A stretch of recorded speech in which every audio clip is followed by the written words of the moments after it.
Assalamualaikum warahmatullahi wabarakatuh. Alhamdulillah rabbil alamin, hamdal hamidin, hamdal mustaghfirin. Asyhadu an la ilaha illallah wa asyhadu anna Muhammadan abduhu wa rasuluh. Allahumma shalli wa sallim wa barik ala sayyidina Muhammad wa ala alihi wa ashabihi wa li baitihi wa dhurriyyatihi ajma'in wa ba'd. Allahumma bika asbahna wa bika amsayna wa bika nahya wa bika namut wa ilaika an-nusyur. Bismillahilladzi la yadurru ma'a ismihi syai'un fil ardi wa la fis samaa'i was-sami'ul 'alim. Bismillahi na'udzu bi kalimatillahi tammati min syarri ma khalaq. Allahumma inna nas'aluka khaira hadzal yawm wa khaira ma fihi wa ma ba'dahu. Na'udzu bika min syarri hadzal yawm wa syarri ma fihi wa syarri ma ba'dahu. Amin ya rabbal alamin. Baik Bapak Saudara karena Allah, meskipun udaranya agak sendu-sendu ya, pasti banyak yang agak kedinginan ini. Tapi alhamdulillah Allah gerakkan kalbu kita, hati kita, badan kita untuk datang ke rumah-rumahnya. Semoga ini pertanda Allah memandang kita dengan rahmat. Amin ya rabbal alamin. Karena Nabi pernah mengatakan, jika engkau melihat ada orang cinta ke masjid, fal yashhad lahu bil iman, fa ashhid lahu bil iman, maka bersaksilah bahwa ia benar-benar beriman ya. Pada pagi ini saya lupa bawa kitabnya, udah ditaruh di meja, tapi alhamdulillah PDF-nya ada. Jadi sekarang kita nggak ngotot-ngotot pakai teks lagi Pak. Cuma kalau santri berasa aneh Pak kalau baca kitab PDF, maunya yang fisik itu. Tapi ya semoga tidak mengurangi keberkahan ya. Bab yang akan kita kaji sekarang bab yang ketiga mengenai uzlah dan khalwah. Apa itu uzlah? Uzlah itu dari kata azala, berarti menyendiri, menjauhkan diri dari keramaian, disebut dengan uzlah. Uzlah ini belum menjadi bahasa Indonesia, tapi yang kata kedua sudah jadi bahasa Indonesia, khalwah atau khalwat. Pernah dengar kata khalwat? Berkhalwat gitu. Sudah masuk ke KBBI, cuma kurang populer. Populer hanya di kalangan orang-orang yang belajar fikih atau teman-teman kita yang baru hijrah. Mereka menyebut tidak boleh berkhalwat dengan yang tidak mahram. Nah, itu ada kalimat. Apa arti khalwat di situ? Menyepi, berdua-duaan, mojok gitu. Itu versi ahli fikih. Tapi khalwah dalam kitab ini bukan itu. Khalwah di sini artinya bukan menyendiri, menyepi dengan Allah Subhanahu wa ta'ala. Apa kata beliau? Wahuma matlubatani syar'an. Dua hal ini, beruzlah, menyendiri, dan menyepi, itu matlubatani syar'an, itu dituntut, diperintahkan dalam syariat. Jadi ini bukan produknya Hindu Buddha, bukan produk agama apapun, bukan. Itu emang perintah dari Allah Subhanahu wa ta'ala. Bahkan Nabi Muhammad SAW, beliau sebelum mendeklarasikan dirinya sebagai Rasul, kan beliau sudah jadi Nabi. Apa amal yang beliau suka? Beruzlah. Khalwat belum, khalwat nanti. Itu beruzlah. Di mana beliau beruzlah? Gua Hira. Kita tahu semua ya. Nah, apa penyebabnya? Ini yang kita belum eksplorasi. Ternyata ketika kita buka Sahih Bukhari, kitab Bad'il Wahyi, bab mengenai permulaan wahyu, terdapatlah di situ satu riwayat dari Sayyidatuna Aisyah. Tentunya Sayyidatuna Aisyah mendapatkan dari Abu Bakar atau yang lebih senior. Apa kata beliau? Wahyu pertama turun adalah mimpi yang indah, mimpi yang bagus. Apa mimpi yang bagus kepada Nabi? Beliau melihat cahaya seperti cahaya fajar. Setelah itu apa yang terjadi pada Nabi? Fahubbiba ilaihil khala, maka beliau suka berkhalwat, menyendiri, menyepi dulu, khala ya. Tapi khalwat di situ artinya uzlah. Ya. Apa yang beliau lakukan? Maka beliau berangkatlah ke Gua Hira, yatahannas. Yatahannas artinya, kata Imam Sufyan Ats-Tsauri, ta'abbudul layali zawatal adad. Beribadah beberapa hari, beberapa saat di tempat yang jauh dari keramaian. Itu disebut tahannus. Berarti Nabi dengan kenabiannya telah melakukan itu. Nah, ini teguran buat kami para pendakwah, para guru agama. Sebelum kita mengajar di depan orang, kami ini, itu seharusnya kami melakukan hal yang sama. Dididik dulu kolbunya, menjauhkan diri dari keramaian, popularitas, dilatih tidak berbicara dengan lisan tapi berbicara dengan kolbu, menyebut nama Allah dengan kolbunya.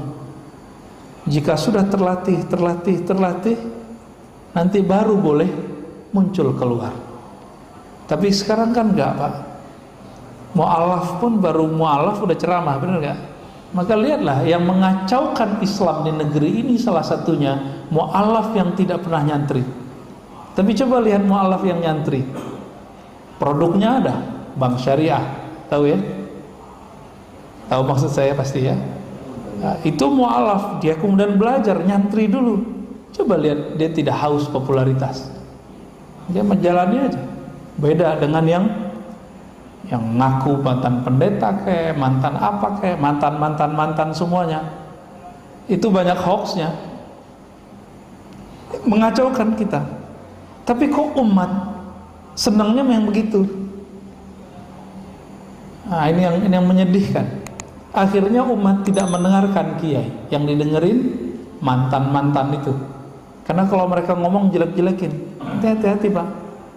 Pengajian itu kalau hati kita nggak beres-beres amat, itu pengajian berubah menjadi pergunjingan, ngejek-ngejek orang. Ngaji nih, tapi isinya ngejek orang. Nah itu kerja.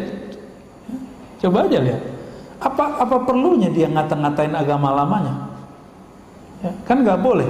Dalam Islam itu nggak boleh mencaci maki. Apa kata Nabi? Jangan kamu caci Tuhan-Tuhan mereka. Fayasubbu ilahakum.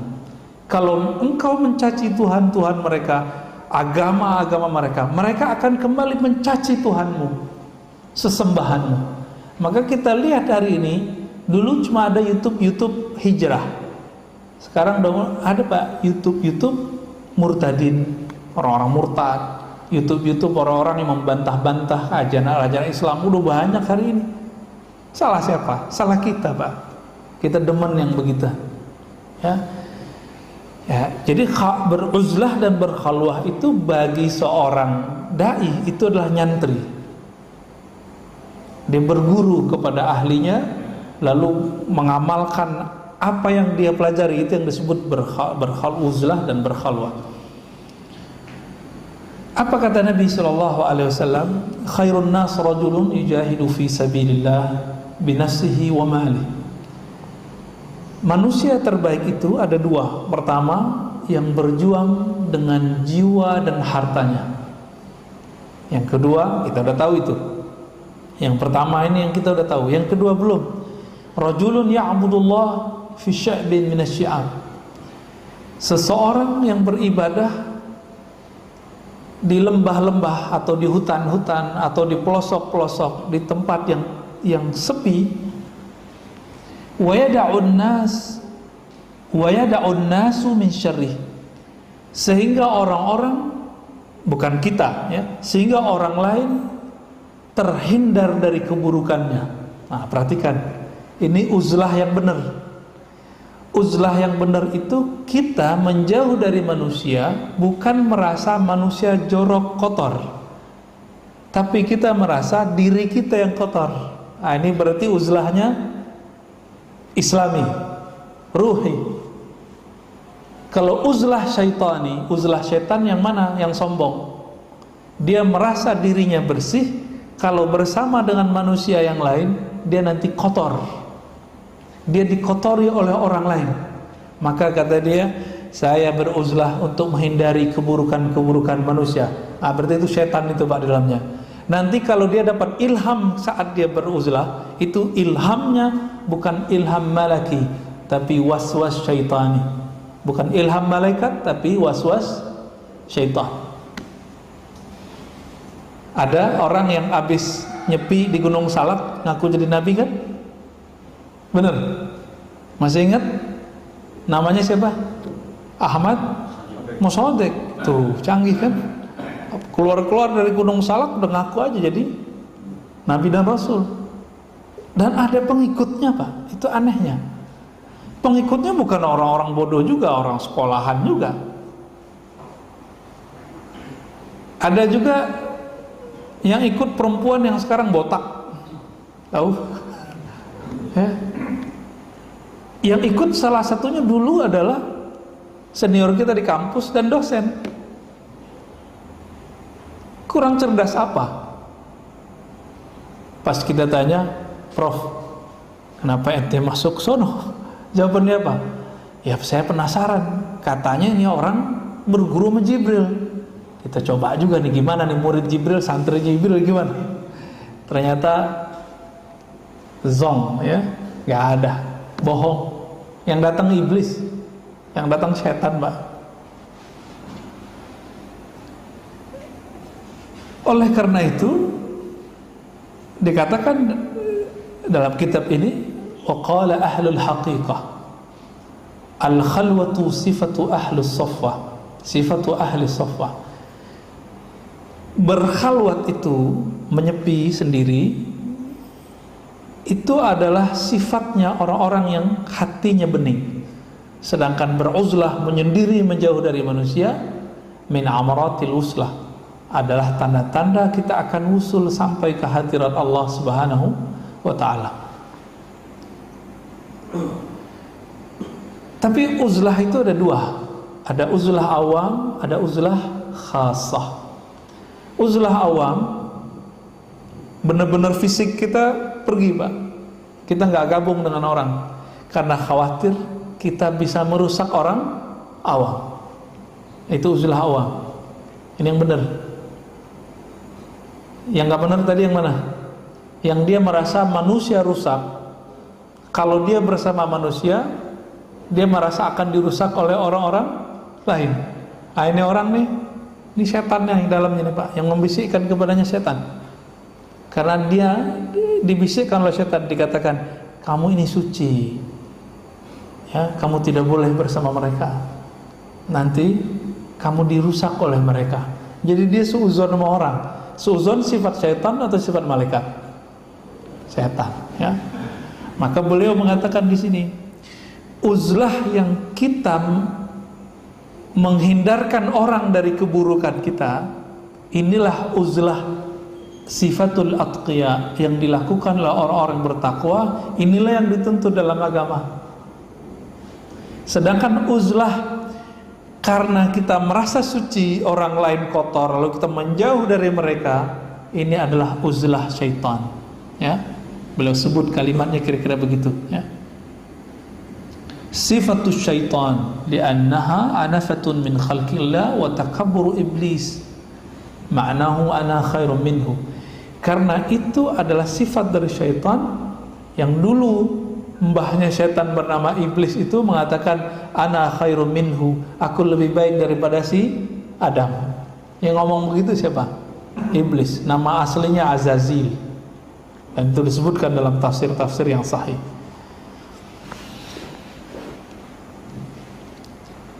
Jadi kata kuncinya, kita menghindarkan orang dari keburukan kita. Nah, itu yang benar, ya. Baik.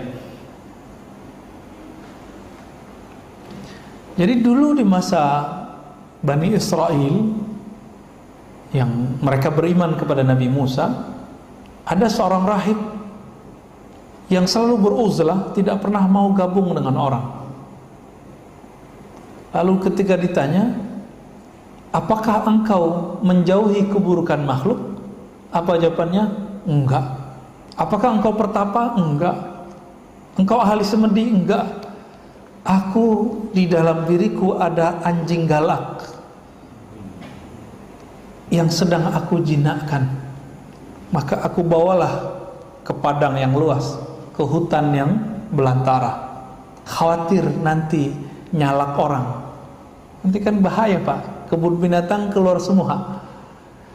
Nah, ini PR dai seharusnya. Jadi dai sebelum dia tampil di hadapan manusia, dia jinakkan dulu tuh si anjing yang ada di dalam ini, yang disebut oleh Rahib tadi. Kalimatnya benar Pak, kalbun akur. Ini kalau saya baca anjing galak, anjing gila, kira-kira begitu. Kan serem ini. Itulah yang dikatakan dalam Al-Quran ya. Perumpamaan mereka seperti kalbun, anjing. Agak jinak dikit binatang ternak, baru kemudian pindah menjadi yang agak baikan. Dan itu semua ada sama kita Pak. Nih tes sederhana. Bapak, ibu, saudara, kalau lagi marah keluarnya kebun binatang atau WC? Keluarnya kata kasar, semua binatang keluar tuh, kosakatanya keluar. Atau yang keluar yang jorok-jorok? Kalau dua-duanya Pak, wah sempurna belisnya tuh. Ini saya nih marah nih, terus saya bilang anjing ente gitu ya. Itu dalam saya yang anjing Pak, bukan orang yang saya tuduh itu anjing. Dan saya masih ingat itu waktu saya masih S1 dulu, saya pinjam kitab. Kita pinjam kitab Pak. Ada anak sekolah SMK lagi tugas, nggak sopan, kitabnya dibanting sama dia. Saya, ini kitab kok dibanting-banting nih? Udah nggak pakai jilbab lagi, di kampus Islam lagi. Saya ambil, saya gebrak meja Pak, anjing lu, saya bilang gitu Pak. Tapi sampai hari ini itu menghantui saya sendiri. Oh, mau minta maaf orangnya di mana gitu. Ya, adik-adik ya, manis lah perempuan SMK kira-kira begitu. Tapi kok udah banting kitab? Seharusnya kalau di dalam ini bukan binatang buas yang keluarkan begitu. Dek, jangan gitu dong, ini kitab kan seharusnya gitu Pak. Kenapa itu yang keluar? Jadi bisa saja orang baca kitab, orang hafiz Quran, hafiz sunnah, tapi di dalam chip yang ada di dalamnya apa? Binatang ternak. Ini yang saya takutkan setiap hari dalam diri saya. Agak lembut dikit apa yang keluar? Agak jorok-jorok Pak ya. Yang WC ya, pakai dalam keluar semua tuh ya. Nauzubillah min dzalik. Nah ini yang lagi kita mau coba bersihin.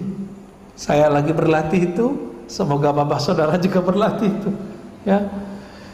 Banyak kesalahan kita di sini Pak. Kalau kita hitung kita nangis-nangis sendiri ntar ya.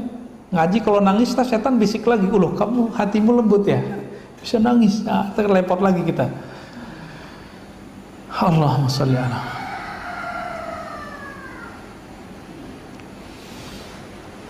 Nah, uzlah yang kedua, uzlah yang sudah level wali. Itu uzlatul khawas. Nah, semoga nanti kita sampai ke level ini. Apa kata beliau? Menanggalkan, membuang sifat-sifat dua tadi, kebinatangan, baik binatang buas ataupun binatang ternak, bahkan sifat syaitan yaitu menipu dan sombong, berangkat naik kepada sifat malakiyah, sifat malaikat. Apa itu sifat malaikat? Lawan dari yang tiga tadi. Binatang buas kasar, maka di sini lembut. Binatang buas ambisinya besar, di sini tidak, ini zuhud. Binatang buas emosinya gede, di sini emosinya terkendali. Nah, ini yang lagi kita latih ya. Binatang ternak nafsunya besar, di sini dilatih, dikontrol. Kalau setan suka sombong, di sini muncullah ketawaduan. Suka nipu orang, di sini bersikap jujur. Itu dia. Latihannya begitu. Orang yang melakukan ini, meskipun dia tidak masuk ke hutan-hutan, meskipun dia tidak meninggalkan hidupnya dengan manusia, orang ini sudah disebut beruzlah. Uzlahnya yang khaslah, uzlahnya para wali. Walaupun belum jadi wali nih, tapi sudah berlatih. Nah, semoga kajian-kajian kita sudah mengarah ke sana, ya. Karena zaman sekarang, kalau saya bilang, Bapak nginep ya di ribat saya 40 hari, pasti nggak mau. Ya, pasti nggak mau. Wah, anak istri saya gimana? Ya pasti gitu. Saya juga mikir gitu. Maka bertahap kita coba berlatih. Kalau sempat Senin Kamis kita puasa. Kalau nggak sempat 3 hari sebulan. Itu. Ya. Nggak sempat bangun sepertiga malam terakhir. Sepikiran terakhir kan kira-kira 2 jaman setengah. Ya udah setengah jam deh. Yang penting bangun di akhir malam. Gitu. Ada bangunnya. Nggak sempat zikir duduk setiap pagi sampai syuruk. Ya udah sekali sepekan deh, atau Sabtu Minggu. Gitu. Kita cicil Pak, cicil terus. Jangan berangan-angan. Beramal kalau angan-angan nggak nyampe-nyampe. Mulai aja dicicil. Sama Bapak kalau pengen pergi umroh, mulai nabung. Orang berduit, kalau dia nggak mulai nyisihin duitnya, kalah sama yang kredit. Ya. Nah, pada tataran ini muncullah seperti guru Imam Qushairi, namanya Abu Ali Ad-Daqqaq. Apa kata beliau? Ilbas ma'an nas ma yalbisun. Udah, kamu nggak usah menyendiri, nggak usah menyepi jauh-jauh. Terus gimana? Pakailah yang mereka pakai, belilah yang mereka beli. Mereka beli rumah, mereka pakai mobil, kita pakai mobil, pakai motor, kita pakai motor. Mereka makan enak, kita makan enak. Tapi kata beliau apa?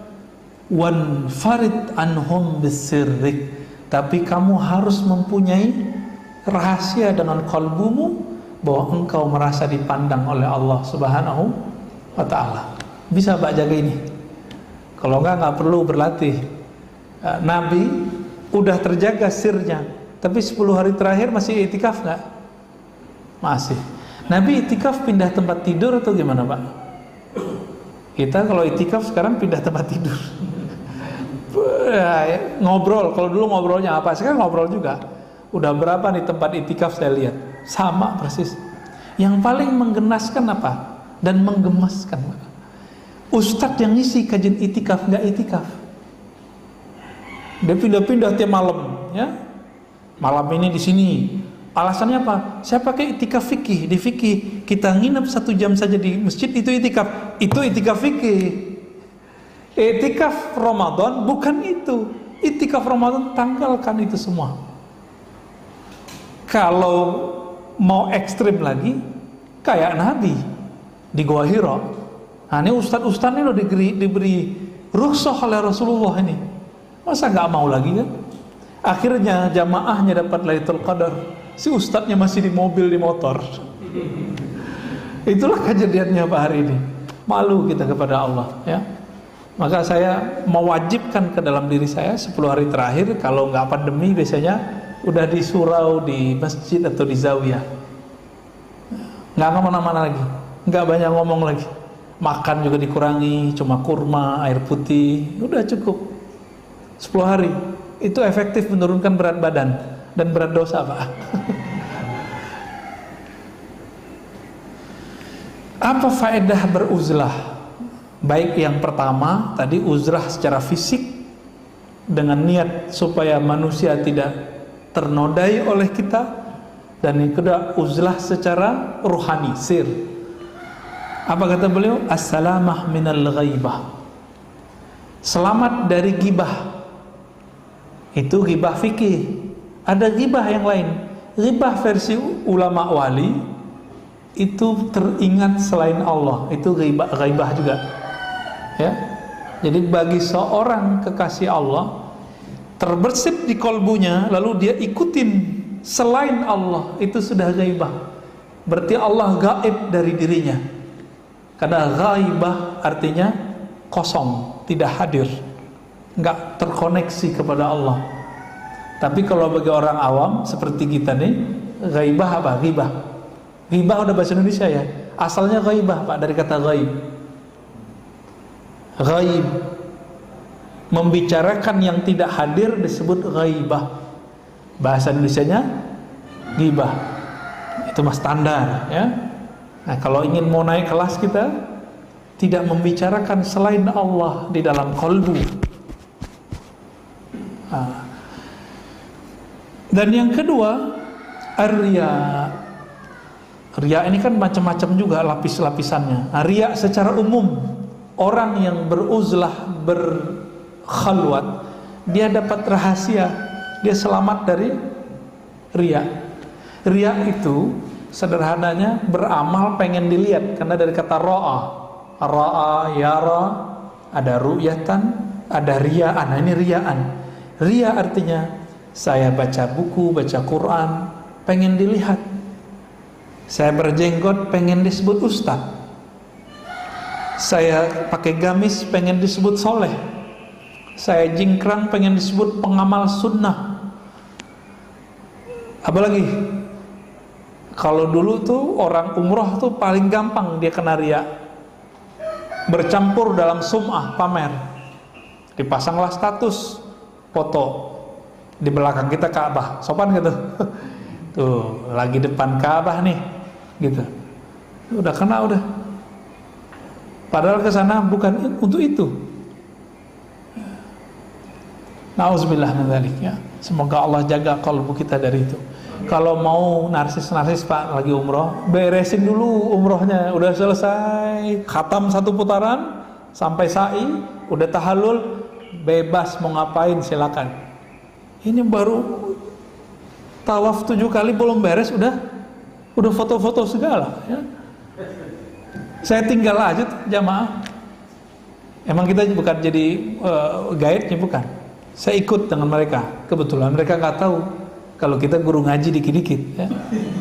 Ya, karena berangkatnya pakai levis Pak, pakai baju kaos.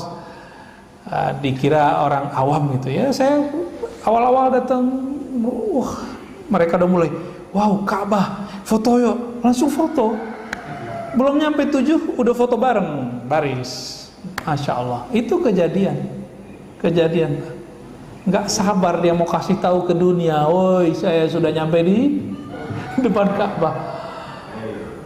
Padahal Allah di sana, Allah di sini sama nggak? Sama nggak? Sama Pak.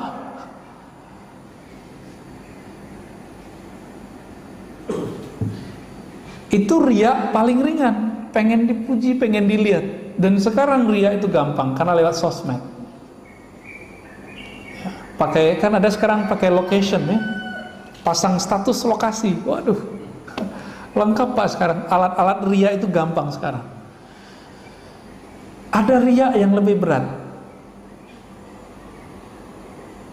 Pengen disenangi, takut dibenci. Nah ini berat, ini dai biasanya. Orang-orang kaya saya itu terserang yang beginian Pak. Serangannya ini takut ditinggal jamaah, takut nggak disukai jamaah cuma karena beda politik. Maka banyaklah dai-dai kemarin cari muka. Di saat dia cari muka, begitu berubahlah mukanya di sisi Allah jadi muka kirdun, kera, kayak monyet Pak. Kalau orang dibuka mata kolbunya, itu kelihatan bukan manusia itu yang ngomong. Kenapa? Dia cari muka. Cuma kan kita nggak lihat. Bapak kan nggak lihat aja. Ya. Ada yang suka hantam sana, hantam sini. Itu udah berubah Pak. Dia menjadi kalbun. Itu yang kita nggak sadari itu. Ya. Udah berubah dia menjadi karakter yang ada di dalam dirinya, yang belum sempat dia didik. Serem gak nih dunia dakwah? Serem Pak, sangat serem. Jadi kalau anak Bapak, cucu nanti ada yang memang mau dikader jadi ulama, betul-betul kirim ke ulama yang benar-benar ulama bersanad.